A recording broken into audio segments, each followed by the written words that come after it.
Peut-être que t'as pas vu passer cette vidéo. Lui, c'est Figure, un robot acheté par BMW, qui est l'un des premiers robots humanoïdes à répéter une tâche pendant 5 mois non-stop. Ouais, c'est aussi flippant que ça en a l'air. Mais des robots qui travaillent 24 heures sur 24, 7 jours sur 7, ça existe depuis longtemps.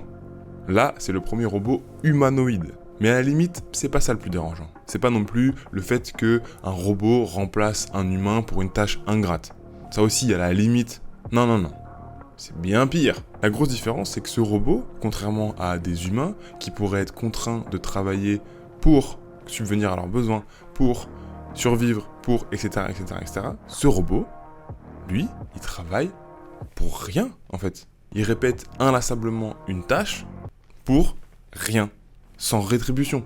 Alors attention, je suis pas en train de te dire qu'il faudrait qu'ils aient un salaire, etc., Je dis pas ça. Justement, ce serait un peu trop basique. Dans tous les cas, c'est un robot, il aura aucune rétribution de travail, on est d'accord. Ce qui est le plus fou, c'est le symbole en fait. Là, on arrive tout doucement dans un monde où le fait de faire a remplacé le pourquoi faire. Et je dis pas ça pour rien, parce que là, c'est un robot qui fait des tâches ingrates, mais demande-toi quand est-ce que tu t'es posé la question de pourquoi tu fais ton travail.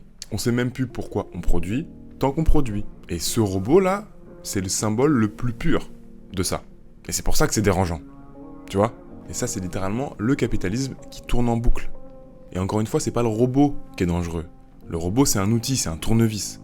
Ce qui est dangereux, c'est toujours le pourquoi des hommes derrière leur comment. Reste curieux et abonne-toi.